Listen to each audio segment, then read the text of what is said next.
Boa noite, sejam bem-vindos ao 6º Congresso Médico da região Centro-Sul de Minas Gerais, realizado pela Faculdade de Medicina de Barbacena. Meu nome é Bruna, sou uma das organizadoras e hoje damos início ao 2º dia do Congresso, com a palestra sobre o tema Ética Médica nas Mídias Sociais, que será ministrada pelo médico Clorivaldo Rocha Correia, mestre em Saúde Coletiva, professor de Ética e Bioética e Medicina Legal na Faculdade de Medicina Unipac Juiz de Fora, professor de Ética e Bioética na Faculdade de Medicina de Valença, professor de Medicina Legal da Faculdade de Direito Unipac Juiz de Fora, além de secretário adjunto da Saúde da Prefeitura de Juiz de Fora. Passo a palavra para o Dr. Clorivaldo Rocha Correia.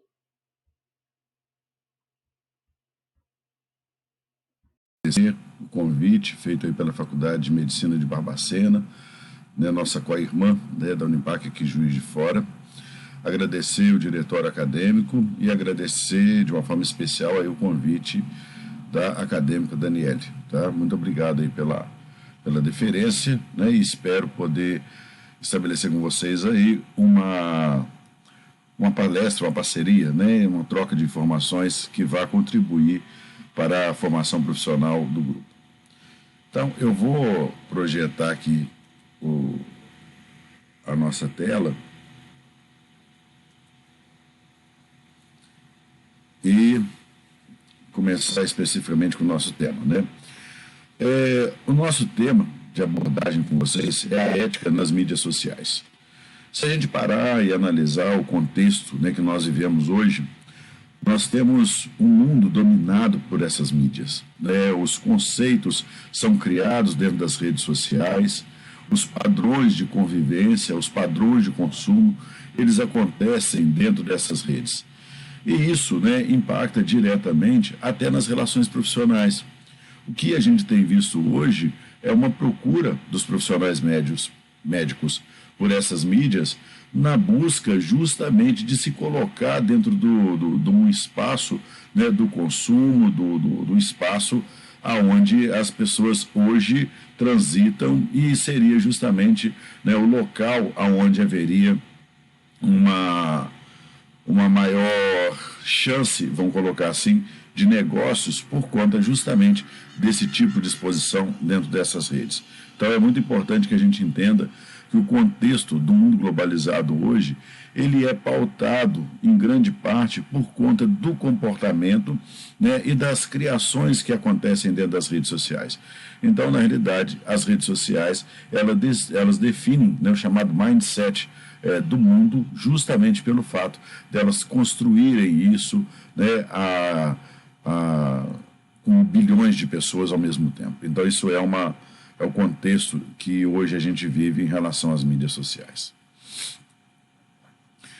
Bom, vamos ver então como que o Código de Ética Médica, como o Conselho Federal de Medicina lida com isso. A primeira situação que o Conselho traz para a gente é de que a medicina é uma profissão a serviço da saúde do ser humano e da coletividade e será exercida sem discriminação de nenhuma natureza. Então, a primeira coisa que a gente tem que começar a entender é que a situação do médico em relação à prática da medicina é justamente que ele precisa entender que essa prática, ela é uma prática que ela é plena, ela é aberta, Eu não posso virar e cercear o acesso à medicina, discriminando o meu paciente de qualquer forma, ou impedindo esse tipo de acesso.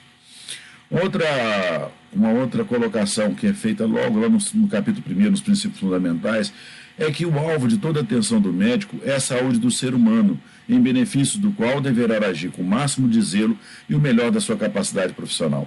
Então, quando a gente olha para isso, o que eu estou falando com vocês? O alvo de toda a atenção do médico é a saúde do ser humano. Então, a gente vai ver daqui a pouco, mais para frente, o Conselho ele é muito enfático em relação a esse tipo de cuidado. A medicina não pode ser exercida como comércio. O médico tem que ter em mente que o que ele faz e o que ele trabalha é para garantir a saúde da outra pessoa. Então, ele não trabalha de formas a vender um determinado produto. A construção do nome do profissional, a construção do renome daquela pessoa, ele passa justamente pela conduta, pela forma que ela trabalha. Então isso é uma coisa bastante complicada, porque hoje a gente vê nas mídias sociais as pessoas agindo, né, de uma forma bastante intempestiva e irresponsável em alguns casos, aonde, né, a avidez pelo dinheiro, a avidez pelo comércio, a avidez para poder conseguir angariar uma clientela, é uma coisa que extrapola esses princípios. Então, a pessoa, quando ela vira e vai para uma determinada mídia fazer propaganda do consultório, da clínica, ela não está preocupada com a saúde do ser humano. Ela está preocupada com ganho financeiro, com retorno financeiro daquilo ali. Não vou entrar nessa discussão, né? A gente sabe que a profissão da gente tem essa possibilidade de trazer um retorno financeiro e muito bom, mas o que a gente sabe é que, na realidade, não precisa disso, né? O seu trabalho bem feito, bem construído, é que vai trazer esse retorno para você, independente de marketing. A remuneração profissional, né? Lá no capítulo 8º, o Código de Ética traz para a gente, olha, é vedado ao médico, artigo 58, o exercício mercantilista da medicina. Então, o que o Código de Ética traz? Olha, doutor, o senhor pode vir aí trabalhar do jeito que o senhor quiser, porém não pode transformar a medicina em comércio. Você não pode virar e trazer, né, o viés do negócio, o viés da venda, o viés mercantil para dentro da profissão médica. Então, isso é uma coisa que é muito importante a gente entender, justamente que o médico não pode ter esse tipo de comportamento, tá? A medicina, ela é uma ciência a serviço do homem e, para tal, ela deve ser exercida. Então, a gente não pode virar e dar esse cunho mercantil, transformar a medicina num comércio. A gente vê, às vezes, nas redes sociais, e eu te confesso que, particularmente, eu vejo isso muito no Instagram, né, as pessoas se vendendo de todas as formas. Tá? Elas se vendem para a indústria farmacêutica, elas postam, né, os famosos recebidos, né, tá lá recebendo um produto, recebendo outro produto de um determinado laboratório, né, e aquilo ali, na realidade, ela está fazendo merchandising para uma indústria farmacêutica. Isso aí é colocar a profissão médica num patamar bastante baixo. É você virar e trabalhar como se você fosse, entendeu, um vendedor de um produto qualquer. E a medicina não é isso. Você, profissional médico, né, tem uma formação, né, feita a duras penas, 6 anos de graduação, depois 4, 5 anos de residência, para se colocar no mercado de trabalho, para depois virar e se tornar vendedor de produtos de indústria farmacêutica. Então, isso é muito complicado. Então, a gente precisa tomar muito cuidado com relação a isso. Uma outra situação que eu já presenciei também, esse foi no Facebook. Um que se vendia ali como fisiculturista, e esse profissional, né, dava dicas, inclusive, de produtos à base de proteína para poder ter ganho de massa muscular. Virar e colocar realmente a profissão médica, né, num patamar bastante questionável, onde você vira garoto propaganda, né, de determinadas linhas de produtos destinados ao fisiculturismo. Então, eu acho que isso aí a gente tem que ponderar demais da conta. Então, essa é o recado do Conselho em relação à remuneração profissional, né, o não exercício mercantil da medicina. E aí, o Conselho vira e entra numa seara, né, bastante específica. Ele precisa de regulamentar essa situação da publicidade médica. Só para a gente poder citar, né, eu tenho aqui o capítulo 13 do Código de Ética Médica, que ele fala sobre publicidade médica, mas existe um manual de publicidade médica elaborado pelo Conselho Federal de Medicina, que no momento se encontra até em revisão. E esse manual, só para vocês terem uma ideia, ele contém mais páginas do que o próprio Código de Ética Médica.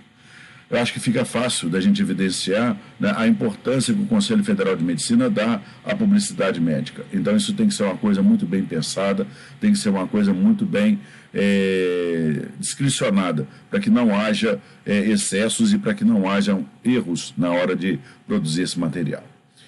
Então, lá no artigo 111 do Código de Ética Médica, ele vira e fala o seguinte: É vedado ao médico permitir que sua participação na divulgação de assuntos médicos em qualquer meio de comunicação de massa deixe de ter caráter exclusivamente de esclarecimento e educação da sociedade. Então, quando a gente vira e coloca isso, que em qualquer meio de comunicação de massa, o médico só pode trabalhar de forma a garantir a educação da sociedade e o esclarecimento para essa sociedade, então isso é uma coisa bastante importante a ser trabalhada e a ser entendida. O médico não pode, de forma alguma, trabalhar pensando em que ele vai fazer qualquer tipo de procedimento, né, ou qualquer tipo de divulgação que soe como autopromoção ou sensacionalismo. Essas são as frases, inclusive, utilizadas nesse manual de publicidade médica. Né? Nada que leve à autopromoção ou ao sensacionalismo pode ser feito nos meios de comunicação de massa. Então, se alguém te convidar num determinado momento para fazer uma entrevista sobre a sua área de atuação, você deve ir até o rádio, ou a televisão, ou até os jornais e agir de forma isenta. Você tem que ser extremamente técnico no seu esclarecimento à sociedade. Você precisa de explicar de forma técnica como as coisas acontecem, tirar as dúvidas da população, mas você não pode, por exemplo, dar telefone do teu consultório, você não pode fazer propaganda da tua clínica, né? Isso tudo é autopromoção e o Conselho condena. Tá?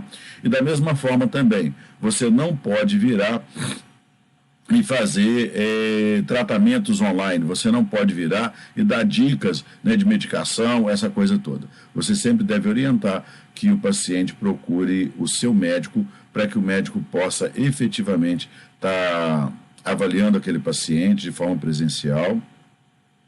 E ao avaliar esse paciente, né, ele vai examinar, vai pedir os exames complementares que ele achar necessário, pertinentes ao caso, e aí depois ele chega a um diagnóstico e faz o tratamento. Então isso é uma coisa que precisa de ser trabalhada, né? O paciente não pode ser medicado num programa de rádio, não pode ser medicado num programa de televisão e nem também através de lives feitas dentro do Instagram ou do Facebook, né, aonde as pessoas tenham acesso àquela informação. Então você não pode fazer isso também. Então, no Código de Ética Médica, nós temos lá ainda no artigo 112, divulgar informação sobre assunto médico de forma sensacionalista, promocional ou de conteúdo inverídico. Então, isso é uma coisa que a gente tem que tomar cuidado, porque na divulgação de assunto médico, o pré-requisito é que esse assunto tenha, na realidade, o cunho, né, de informação e, obrigatoriamente, ele tem que ser baseado na informação científica. Eu não posso divulgar nada que não tenha respaldo científico de pesquisa. Nós vimos exemplos disso agora, né, durante a pandemia, e aí havia uma série de possibilidades terapêuticas no combate à Covid-19, e essas formas terapêuticas foram sendo testadas e foram algumas descartadas, outras validadas, mas isso é uma situação, né? Eu não posso virar e divulgar nada que não tenha o caráter científico e que não tenha reconhecimento, né, pelas instituições de pesquisa a respeito daquele tratamento. Da mesma forma, também não posso agir de forma promocional. A gente vê essas coisas também acontecendo com frequência. Né? Por que a gente vê? Infelizmente, os órgãos fiscalizadores não conseguem dar conta de fiscalizar isso o tempo inteiro. Então, acaba acontecendo da gente flagrar essas situações nas mídias sociais. Então, vocês veem que é uma situação, eu também já vi isso acontecer, onde existem promoções. Eu lembro que teve um dia que eu vi uma promoção que ela era o seguinte, era no final de semana que era feriado, e a doutora lá, ela estava oferecendo um tratamento dermatológico com 50% de desconto só porque era feriado. Então isso não pode acontecer de maneira alguma, tá? De maneira alguma, você não pode virar e criar nenhum tipo de promoção, né? De novo, medicina não é comércio, então eu não posso fazer esse tipo de abordagem com o meu cliente. Quem virar e participar da minha live no Instagram hoje vai ter 50% de desconto no procedimento na semana que vem. Isso não pode acontecer. Da mesma forma também divulgação de forma sensacionalista, né, de determinada medicação ou de determinada técnica, né, que você é o portador hoje, né, da técnica mais adequada ao tratamento. A gente viu um exemplo disso acontecer também no início da pandemia, né, onde foram criados os soros imunológicos, né, altamente potentes para que evitasse a Covid-19, né? Estão lá os profissionais processados pelo Conselho Federal de Medicina pela forma sensacionalista que eles deram nessa divulgação. Então, muito cuidado, né, com essas formas de divulgação. A publicidade médica, ela é um alvo do Conselho Federal de Medicina e tem, na realidade, uma chance muito grande de acontecerem erros nesse sentido, justamente por conta do uso inadequado da informação. Artigo 114 ainda do Código de Ética Médica. É vedado ao médico anunciar títulos científicos que não possa comprovar e especialidade ou área de atuação para a qual não esteja qualificado e registrado no Conselho Regional de Medicina. Então, só para a gente poder entender isso, eu tenho duas formas de me tornar especialista dentro da medicina. Uma é a realização de residência médica dentro de uma instituição que ela é credenciada pelo MEC para a realização de residência médica. Ao final da residência, eu tenho o meu certificado de título de especialista. Isso é uma forma. A outra forma é eu realizar cursos de especialização em unidades não reconhecidas pelo MEC como sendo residência médica. E essas especializações vão me dar um subsídio para eu poder fazer, no segundo momento, a prova de título de especialista. Então, você faz um curso, depois você vai ver a especialidade para a qual você cursou, as regras para a obtenção do título de especialista. Então, a grande maioria das sociedades, né, de especialistas, elas colocam os pré-requisitos. Então, você tem que ter uma pontuação mínima para poder fazer. Essa pontuação, ela é conseguida através dos anos de experiência ou de prática clínica dentro daquela especialidade, bem como também a presença e participação, né, em congressos nacionais, regionais, né, ou até locais. Tudo isso tem validação. Você, depois de uma certa quantidade de pontos, você vira e consegue fazer a prova de título, e aí, sendo aprovado, você tem o título de especialista. Nessas duas condições, você vai ter anotado no teu prontuário, lá no CRM, que você tem uma especialidade médica. Então, lá vai aparecer, chama RQE, que é o Registro de Qualificação de Especialista. Então, você vai ficar com esse registro lá na sua pasta. Tá? Então, todo mundo que precisar vai consultar o CRM, e o CRM vai te falar que você é especialista naquela área. Quem não fez esse processo de titulação não pode virar e colocar anúncio de que é especialista.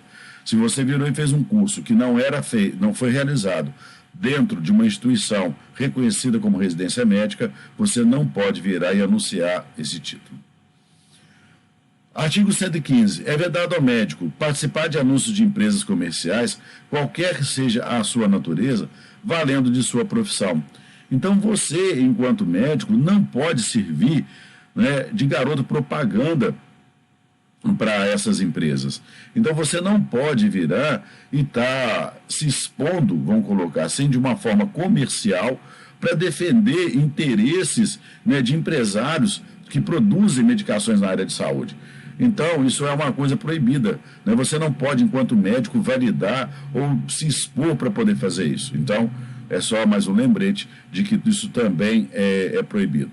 No exemplo que eu dei lá atrás para vocês, nós também tínhamos uma situação dessa, onde o médico que se fazia patrocinado pelos produtores lá de produtos anabolizantes e similares, né, ele frequentava normalmente os congressos e ele tinha ali a sua participação como garoto propaganda dos eventos. Aqui eu trago para vocês justamente esse manual de publicidade médica, tá? Então ele é um manual que hoje ele está em revisão, ele é um manual originalmente criado em 2011 e hoje ele está sendo atualizado por conta do novo momento que a gente vive. Então, isso que está aqui agora, nesse slide, é uma situação que foi atualizada em 2016, onde houve uma mudança na redação de um dos artigos, o artigo 13 dessa resolução. Então, o que ele coloca lá? Olha, as mídias sociais dos médicos e dos estabelecimentos assistenciais de medicina deverão obedecer à lei, às resoluções normativas e ao manual da Comissão de Divulgação de Assuntos Médicos. Então, esse manual é o que eu falei com vocês, que tem mais páginas do que o próprio Código de Ética Médica. Para efeitos de aplicação dessa resolução, são consideradas mídias sociais, sites, blogs, Facebook, Twitter, Instagram, YouTube, WhatsApp e similares. Então, quando a gente vira e fala, né, dessa situação, a gente está colocando aí as principais formas de comunicação existentes no mercado hoje. Então, a gente sabe, né, que essas ferramentas que são citadas aí, elas direcionam, elas captam praticamente aí 100% das pessoas que têm o hábito de frequentar as redes sociais, que têm a prática de utilizar as redes sociais. Então, a gente tem aí a grande maioria delas contempladas nessa resolução do CFM. Então, só para a gente poder entender, todas as publicações que você fizer nessas redes, que estiver fora do padrão definido pelo Conselho Federal de Medicina, te expõe a um processo ético profissional. E esse processo ético profissional pode levar a uma suspensão provisória do seu CRM, pode levar a uma suspensão definitiva, pode te dar uma advertência. Então, essa situação de se expor dentro das redes sociais, ela é uma exposição muito perigosa se ela não for feita da maneira adequada. Não, então, a ideia é justamente nesse sentido, né, da gente tomar cuidado como a gente vai fazer esse tipo de postagem. Aqui, né, ele detalha mais um pouco a respeito do que é proibido, né, nessa resolução, e aí ele coloca, olha, é vedada a publicação nas mídias sociais de autorretrato, selfie, imagens ou áudios que caracterizem sensacionalismo, autopromoção ou concorrência desleal. Então você não pode ficar postando foto sua no Instagram para poder virar e conseguir ganhar cliente em cima disso. Então qualquer foto que sugira exatamente essas situações, a autopromoção, o sensacionalismo, né, ou leve a uma situação de concorrência desleal, onde você se coloca numa posição melhor do que seus pares, e aí você vira e coloca que você, né, tem um trabalho diferenciado em relação a eles. Então isso também é condenado pelo Conselho. Esse parágrafo 3º é o mais comum da gente ver, tá? É vedado ao médico e aos estabelecimentos de assistência médica a publicação de imagens de antes e depois. Então, essa história do antes e depois, isso, infelizmente, toda hora a gente vê isso. Toda hora você vê médico postando essa situação. E isso é um dos maiores erros que existem. Então, você não pode fazer um procedimento e expor o teu paciente para falar que antes estava de um jeito e depois estava de outro, mesmo que ele autorize. Tá? Uma postagem excepcional de um paciente que ficou muito satisfeito e ele quis te agradecer, isso o Conselho entende como pertinente. Mas a postagem recorrente de antes e depois, né, dando a entender que isso é uma ação de marketing daquele profissional, ele vai poder ser penalizado, ele vai poder ser responsabilizado por conta disso. Então, muito cuidado com esse antes e depois. Pessoal que trabalha com imagem corporal, trabalha isso, costuma postar isso com muita frequência, então você vê, às vezes, dermatologistas fazendo esse tipo de postagem antes e depois, pessoal que trabalha com perda de peso também colocando antes e depois. Então, muito cuidado, porque isso pode gerar um processo ético profissional para quem estiver fazendo esse tipo de postagem. E aí, o parágrafo 4º que eu falei com vocês, olha, a publicação por pacientes ou terceiros, de modo reiterado ou sistemático, de imagens mostrando o antes e depois, ou de elogios a técnicas e resultados de procedimentos nas mídias, deve ser investigado pelo CRM. Então, o que acontece? Uma colocação esporádica, uma postagem esporádica de um paciente, ok, sem problema nenhum. Agora, se aquilo ali é recorrente com aquele doutor, então o CRM vai começar a investigar o porquê todos os pacientes dele estão virando e postando essa situação, né? Então, isso é uma coisa que pode levar a um processo ético profissional. Então, só para poder enfatizar essa história do antes e depois, tá? Mesmo que o paciente autorize, essa prática não pode ser feita, inclusive para mostrar métodos ou técnicas utilizadas no tratamento, tá?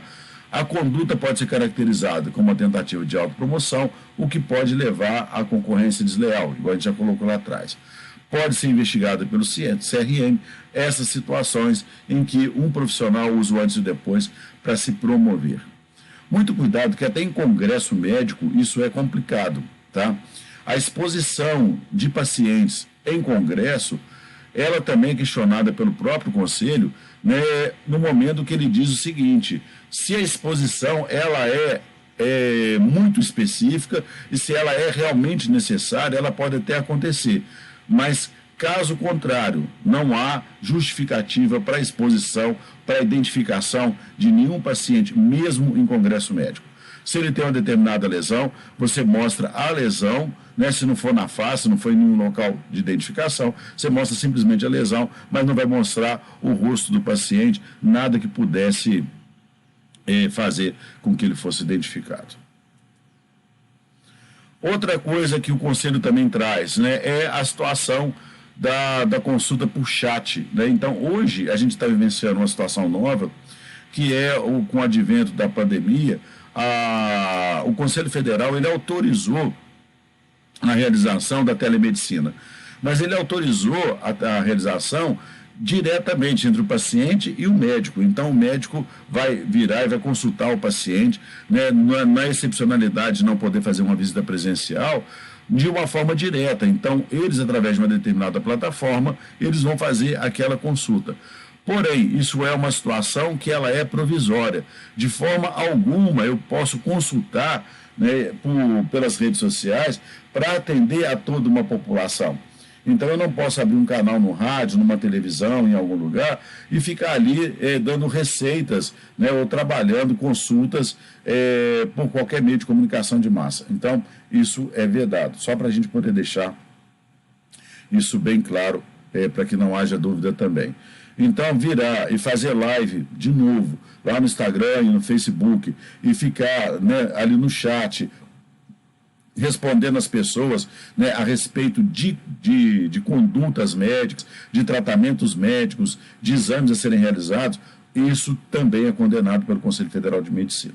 Então, que isso fique bem claro, para que não haja, né, nenhuma dúvida na prática do uso das redes sociais.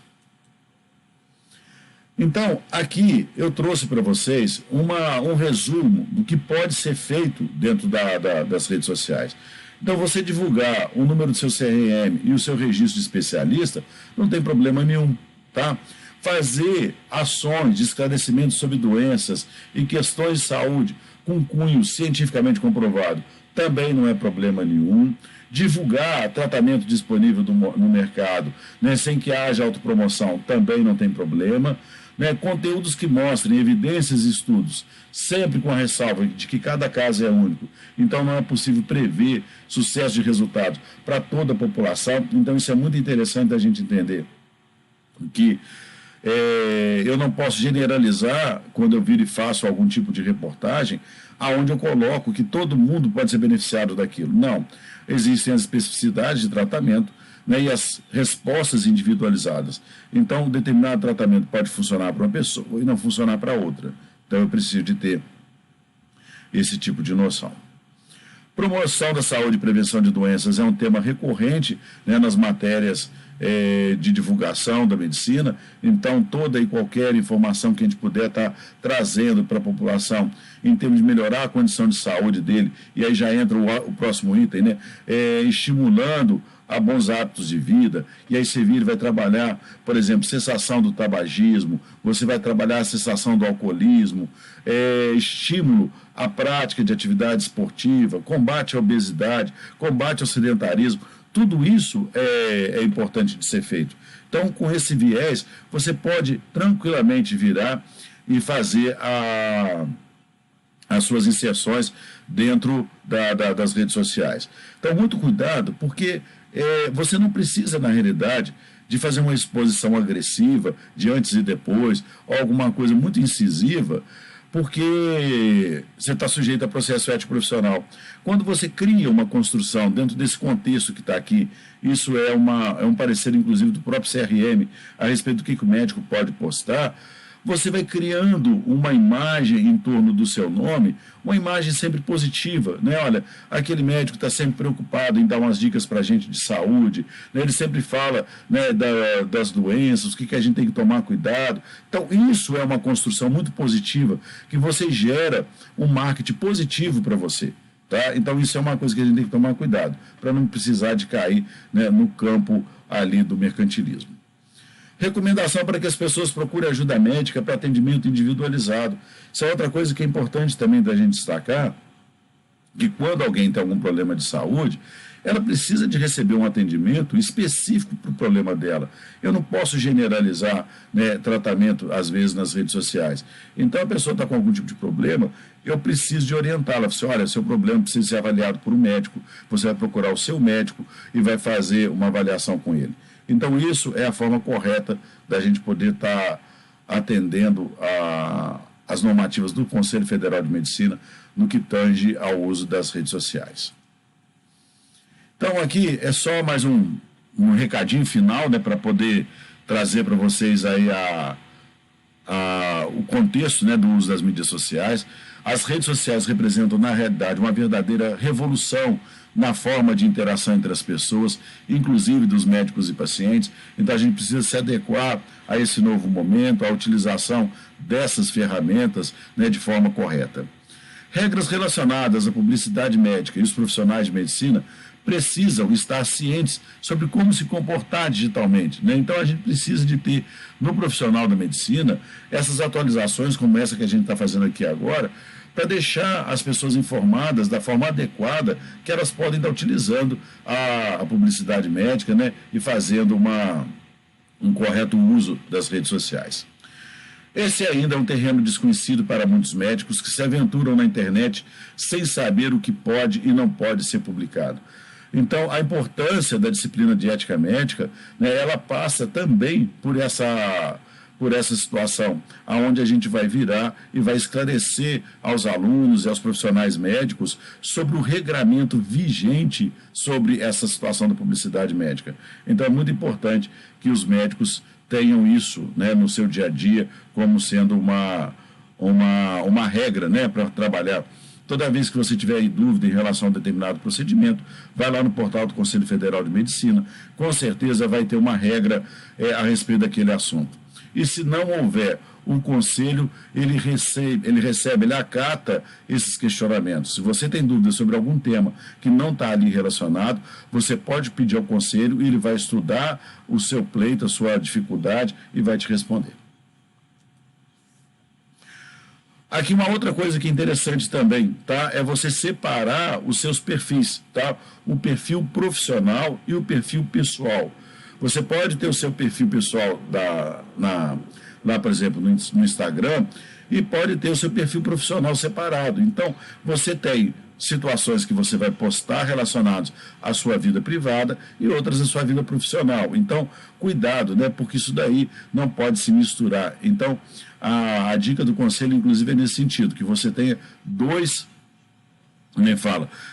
perfis, um profissional e o outro pessoal.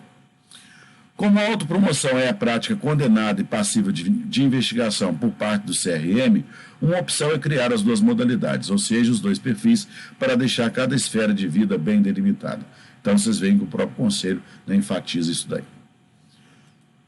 Bom, a ideia do trabalho com vocês hoje era tá? Era da gente trazer para vocês essa discussão a respeito da ética nas mídias sociais. Espero ter contribuído nesse tema com vocês e fico à disposição. Como a nossa palestra, né, ela é online, eu deixei aqui o meu e-mail caso alguém precise de algum material ou de algum tipo de informação complementar. Mais uma vez eu queria agradecer o convite da Faculdade de Medicina de Barbacena, da Unipac Barbacena, do diretório acadêmico de Barbacena e também da Daniele, que fez esse convite, esse comunicado a mim. Tá? Muito obrigado e oportunamente espero poder estar junto com vocês mais uma vez.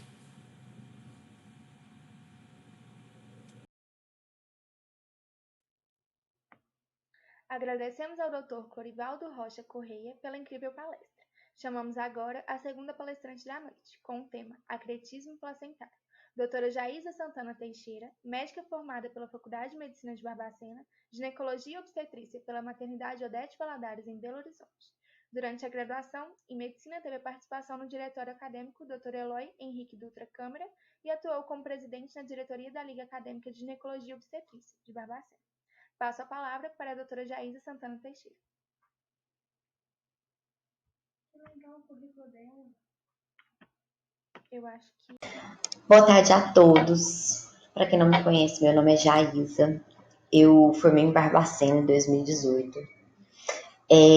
Atualmente eu sou residente de ginecologia e obstetrícia e fui convidada pela Liga Acadêmica de Ginecologia e Obstetrícia da Faculdade de Medicina de Barbacena, a qual eu tenho tanto carinho, porque eu participei da Liga, a falar uma palestra para vocês. Eu fui do DA por muito tempo, sou apaixonada por essa faculdade, tenho um enorme carinho e, assim, a minha alegria de poder estar aqui hoje é gigante. Eu espero de coração que vocês gostem. Caso vocês tenham alguma dúvida, pode me mandar e-mail ou também WhatsApp, que vocês se sentirem mais à vontade, tá bom? O tema que eu escolhi foi acretismo placentário. E o motivo de eu ter escolhido foi porque eu tive um caso clínico, a qual eu vou apresentar no final, e foi de grande importância na minha vida. O acretismo placentário ele é definido como a implantação anormal da placenta na parede uterina. Ela vai invadir o endométrio, o miométrio, podendo chegar à serosa e, inclusive, a outros órgãos, como, por exemplo, a bexiga. O problema é que a complicação mais comum do acretismo placentário é o sangramento pós-parto.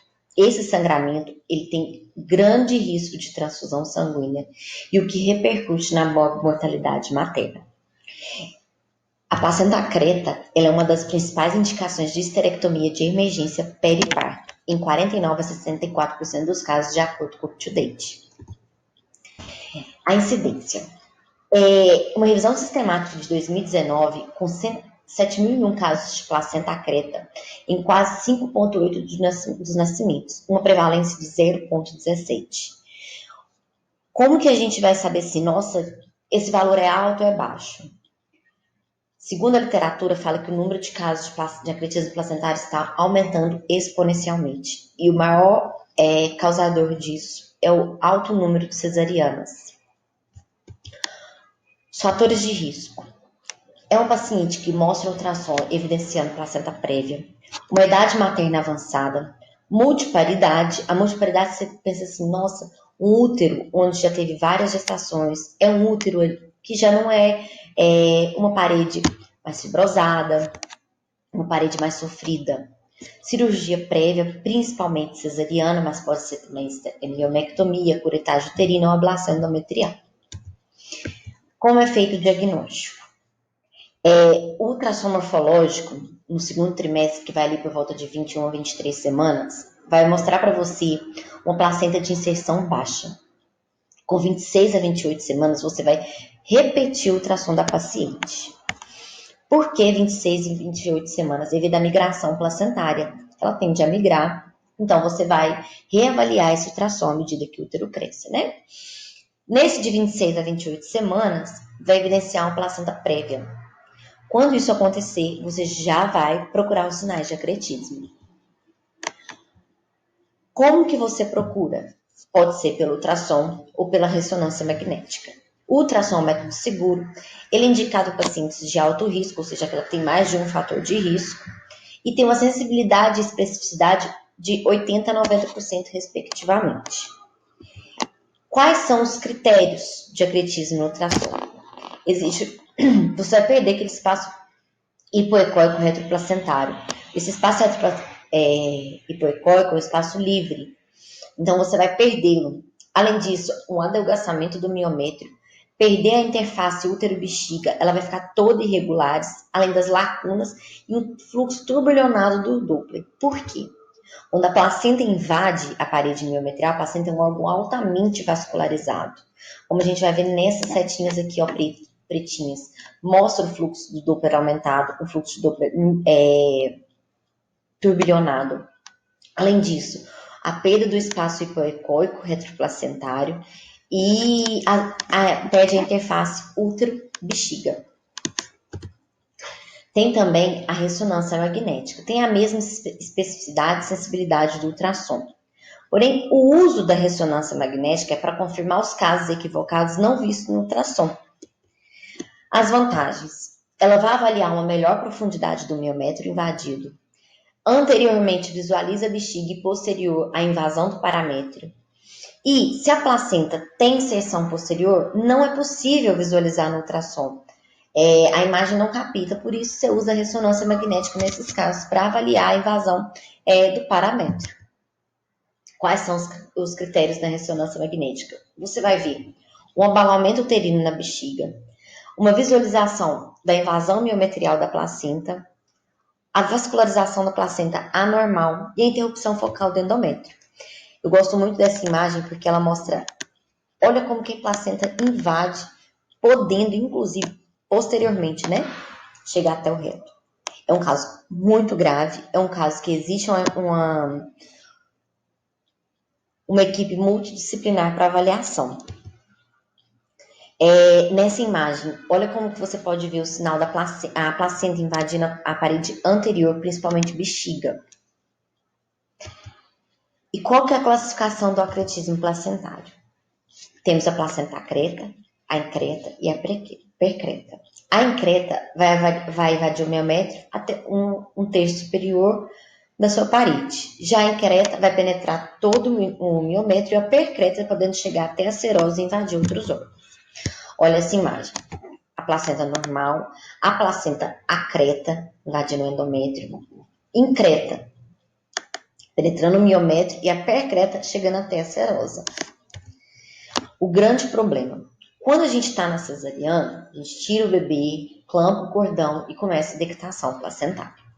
Em alguns casos, a placenta vem bonitinha, você não precisa nem de fazer coletagem manual. Outros casos, você vai, tira o plano de clivagem da placenta, retira toda a placenta. Nesse caso, quando você vai retirar a placenta, devido a essa ausência do plano de clivagem, a placenta vai estar altamente aderida. Você puxa, o risco de hemorragia é grande e, como consequência, você pode levar a um CIVD, SARA, ir inclusive à morte. Então, é um grande problema durante um parto. Qual que é a conduta? Bom, eu sempre falo que na ginecologia obstetrícia, a grande facilidade que nós temos é que nas maternidades de referência existe protocolo. Tudo que você faz, se você seguir o protocolo, a chance de dar certo é gigante. Seja para pré-eclâmpsia, seja para bolsa rota, amenorrex prematura, seja para sangramento uterino, hemorragia pós-parto, seja para CIUR, acretismo placentário, você tem que estabelecer um protocolo. Quando você estabelece um protocolo, a chance de erro é menor. Você previne complicações e isso pode garantir uma diminuição da mortalidade materna. Então, como que a gente planeja um acretismo placentário quando chega a paciente para nós com esse diagnóstico? Primeiramente, tem que ser uma maternidade segura. O que eu chamo de maternidade segura é uma maternidade onde existe um CTI, tanto neo quanto adulto, um banco de sangue, ela ser internada precocemente para uma avaliação multidisciplinar, uma avaliação do cirurgião, porque é importantíssimo ter um cirurgião junto na sala de parto, avaliação do urologista para avaliar se tem invasão ou não de bexiga, do anestesiologista, principalmente para avaliar questão de intubação, transfusão de sangue. Você vai discutir sempre com a família, ou seja, você tem que mostrar para o paciente e para os familiares que aquilo ali é uma situação de risco, é uma situação onde fornece risco para o paciente. Então, falar, olha, tem risco de esterectomia, de transfusão de sangue, de lesar outros órgãos, de sequelas, inclusive de morte. Registrar isso no prontuário e deixar muito claro para os pacientes, sempre, porque é um caso grave. Além disso, você tem que fazer 2 doses de betametasona na maturação pulmonar, porque será um parto prematuro, você não espera o termo. Qual que é a idade gestacional? Primeiramente, você vai ver se tem acretismo. Tem acretismo, a paciente está em trabalho de parto, é menor que 34 semanas. Tem acretismo, mas a paciente está assintomática, é 34 semanas. Entre 35 e 36 semanas, a paciente assintomática, aquela que não esteja apresentando sangramento, esteja clinicamente estável, com placenta prévia e baixo risco de acretismo. O tipo de abordagem cirúrgica ainda é incerto, mas é a cesárea com a esterectomia. É feita uma incisão longitudinal na linha média ou transversal com a transecção dos músculos do reto abdominal. A esterografia geralmente é no fundo uterino. Isso eu vou explicar mais para frente, mostrando o caso clínico. Quando você faz no fundo uterino, a chance de você pegar a placenta que está lá embaixo é menor. Isso garante uma maior segurança para o parto, para o obstetra e para o procedimento. Nessa imagem, a gente evidencia claramente a invasão placentária. Os vasos placentários, tanto nessa quanto nessa. Ou seja, quando você pega uma barriga, abre e evidencia uma coisa dessa, eu falo que o obstetra quer cair de costa nesse momento. Porque você já sabe que o que vem pela frente vai exigir altamente, vai exigir um alto cuidado, tanto seu quanto da toda a equipe que está ali na sala. Como nós fazemos e como é recomendado? Você faz a esterografia no fundo uterino, retira o bebê, clampa o cordão, coloca o cordão dentro do útero e faz a esterografia. Nesse momento, inicia a esterec. Esse procedimento deve ser apenas em mulheres que não desejam mais ter filhos. Existe também a desvascularização pélvica, onde você coloca um balão na ilíaca interna. A ilíaca interna vai dar ramo para o uterino, então você coloca um balão na ilíaca interna, faz o procedimento, evita o sangramento, depois você retira. Porém, os benefícios são incertos. Um estudo randomizado com 27 mulheres não mostrou diferença de sangramento, tanto naquelas que receberam balão, quanto naquelas que não receberam. Então, não é um procedimento que nós fazemos de rotina, principalmente aqui no Brasil, onde em muitos centros de hemodinâmica ainda não está especializado para esse tipo de procedimento. Existe também o caso onde a placenta é deixada in situ, faz a esterografia e aguarda a reabsorção placentária, fazendo uso de metotrexato antibiótico, monitorando curva pressórica, curva de temperatura e sangramento da paciente. Gente, foca nessa situação aqui. Para uma paciente que vai fazer essa conduta expectante, ela tem que estar internada num centro de referência onde os dados vitais dela são monitorados, porque a qualquer momento ela vai necessitar de uma reabordagem. Aqui em Belo Horizonte, no centro onde eu trabalho, a gente não faz essa conduta. Se tiver necessidade, nós encaminhamos ela para outro hospital que vai fazer a conduta expectante da paciente com a placenta in situ. É muito raro isso acontecer aqui. Existe também a esterectomia tardia, onde você deixa a placenta in situ, aguarda 6 semanas e faz a esterectomia. Porém, o risco de infecção de outros eventos é altíssimo. Então, nós não fazemos, evitamos, porque o potencial de risco e a eficácia desse método é baixa. E como eu falo, a gente trabalha com medicina baseada em evidência. Tudo tem que estar em evidência, tem que mostrar para nós que aquilo ali vale a pena, que aquilo ali é importante, vai fazer vai mostrar para nós que aquilo ali faz diferença no final. Então, se tem baixa evidência, nós não fazemos. No pós-operatório, tem duas questões que devem ser muito bem observadas. O risco de tromboembolismo, porque a placenta, o sangramento é tanto que pode ter a CVD. Então, você já faz a profilaxia com tromboembolismo com a enoxaparina. E sempre pesquisar lesões de vias urinárias, principalmente de ureter. Muita gente fala, obstetra não vê ureter e tudo. O que eu acho isso um absurdo, tá aqui o meu protesto. Porque sempre quando você faz um procedimento, você tem que fazer revisão da cavidade que você abriu e olhar os órgãos. Bexiga, ureter, intestino. Então, assim, sempre o cuidado é a primeira coisa que a gente tem. Conclusão. Quando você vê um paciente com um acretismo placentário, o risco de complicações cirúrgicas é gravíssimo, principalmente aquele relacionado à hemorragia.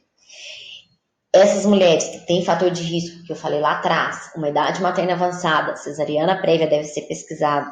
O ultrassom é o método de rastreio no pré-natal. Sempre que diagnosticou, o diagnóstico precoce é primordial. Você vai preparar para o parto e sempre colocar a paciente dentro da sua conduta. Olha, senhora, o risco de hemorragia para a paciente e para o acompanhante. Ambos precisam de estar sabendo de tudo isso.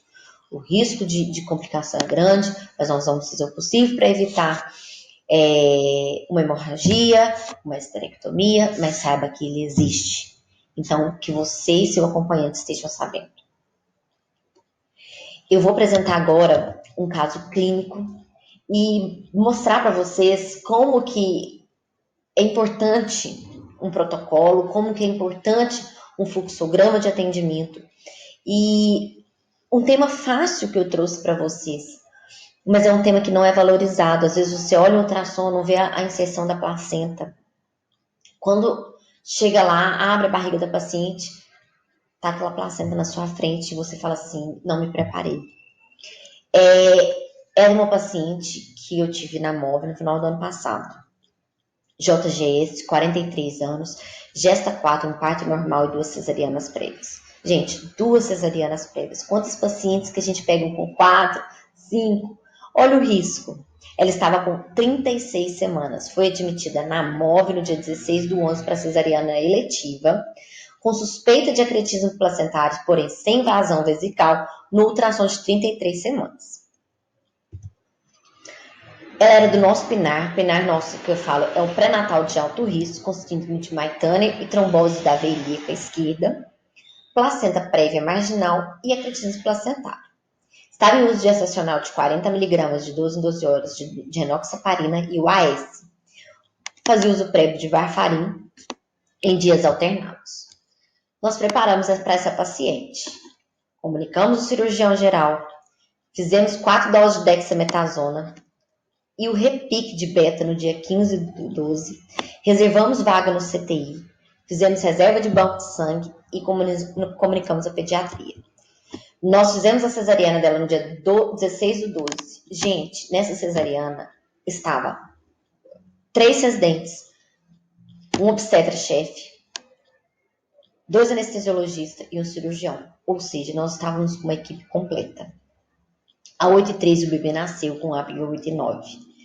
Após extração fetal, a paciente apresentou um sangramento muito aumentado. Foi feita ocitocina, ergotrate, misoprostol por via retal.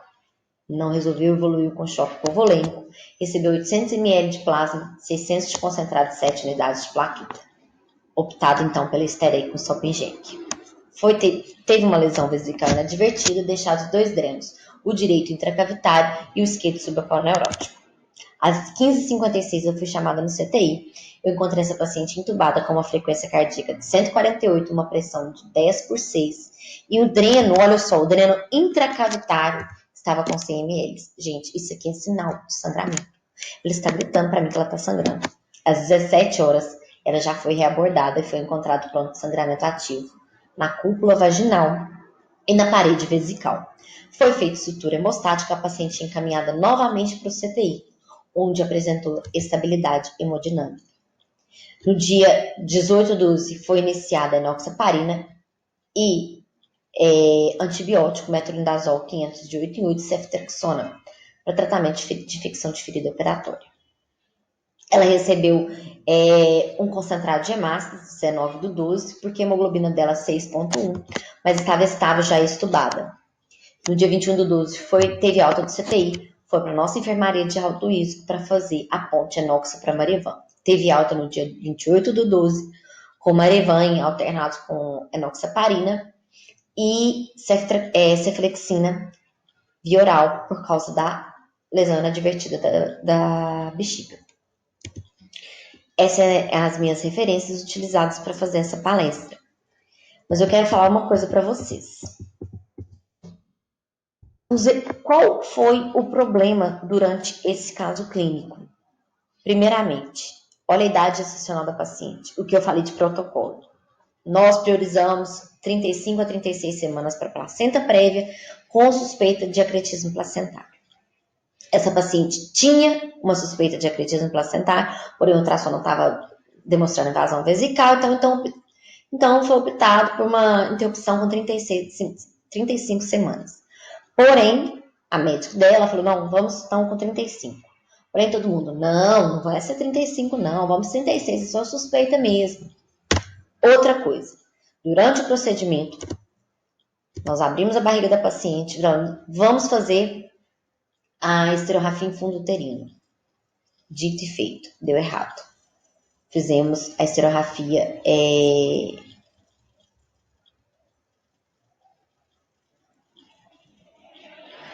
a Care. Evoluiu com sangramento. Grande quantidade de sangue. Essa paciente quase foi a óbito. Mas graças a Deus ela ficou muito bem. Então, o que eu trago aqui para vocês é o seguinte. Visualize. Saiba o que vocês estão fazendo. Saiba o que essa paciente precisa. Sejam cuidadosos. É isso. Muito obrigada. Obrigada pelo convite. Eu fiquei muito feliz mesmo de estar aqui participando hoje do Congresso das Ligas. Eu falo que quando eu era acadêmica, eu sempre quis participar como palestrante e hoje eu estou aqui mesmo à distância. Muito obrigada.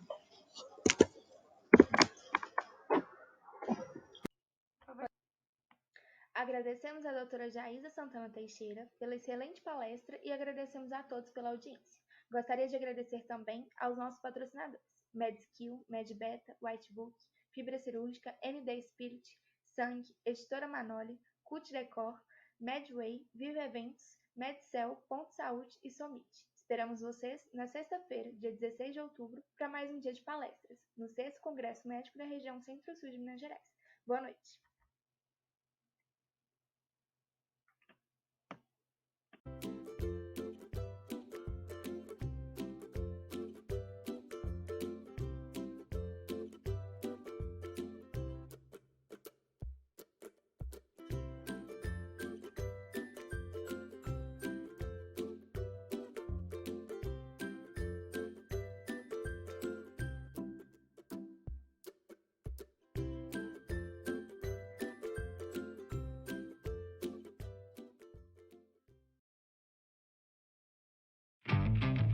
Se você está pensando em estudar para residência médica, então você conhece a Medicel. Estudar na Medicel é como estar em uma sala de aula com os melhores professores, sem sair de casa.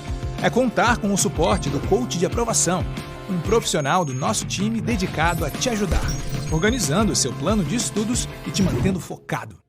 É montar o seu cronograma de um jeito prático e de acordo com a sua rotina, priorizando os conteúdos que mais caem nas provas das instituições que você vai prestar. É poder comparar facilmente seu desempenho com o de outros alunos, em tempo real e de forma bem visual. É ter acesso ilimitado aos conteúdos que você mais precisa estudar, por meio de diferentes formatos, vídeos dinâmicos, podcasts, textos e questões. Legal, né? Na Medicel é assim, a gente cuida de tudo, para você ficar com a parte mais especial, ser aprovado. Medicel, o melhor jeito de estudar é o seu. Esqueça por um instante o status da medicina. Esqueça a imagem, o jaleco, o jantar e pense somente em gente que sente. Está mais do que na hora de resgatarmos o básico: amor, serviço, vida, sentido. Todos os dias, medicina para nós é arte. É o paciente que tem nome, a consulta que conversa, o exame que olha e vê. Nossa inovação é um lembrete aos essenciais. Nossos produtos são para sentir o pulso, reoxigenar a vida, olhar adiante e ajudar o time de saúde a se conectar com pacientes. E assim, fazemos dos primeiros cuidados um resgate ao que realmente importa: servir. Porque servir é agir em direção ao outro. MD, salvando o básico da medicina.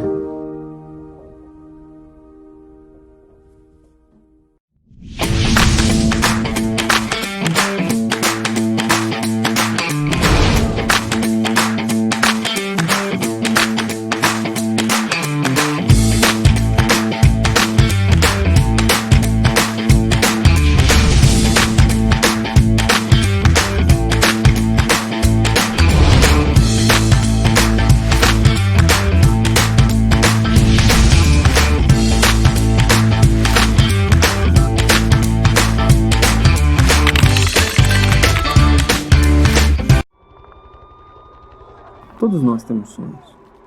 Muitas vezes é difícil mesmo, mas esse sonho que você guarda na mente é possível. Isso é algo que você já sabe. Grandeza é algo especial e ela existe em todos nós. Mas para ser grande é preciso descobrir o seu valor. Nós já sabemos o nosso e é um só: melhor. É uma palavra forte, é um ideal forte. Ele nos faz olhar a medicina e querer contribuir, ensinar, inovar, evoluir, reinventar, criar. E para ser melhor, precisamos considerar tudo. Nossos valores, treinamentos e produtos têm um comprometimento com ser melhor. Eles são para que você seja grande, os seus sonhos possíveis. Através de planejamento, pesquisa e o que há de mais efetivo em capacitação, fazemos tudo o que pudermos para podermos beneficiar você, sua carreira e seus pacientes. Só assim vamos ser melhores juntos, transformar a saúde através da educação e realizar os nossos sonhos. Melhorar é a única possibilidade. Med Beta.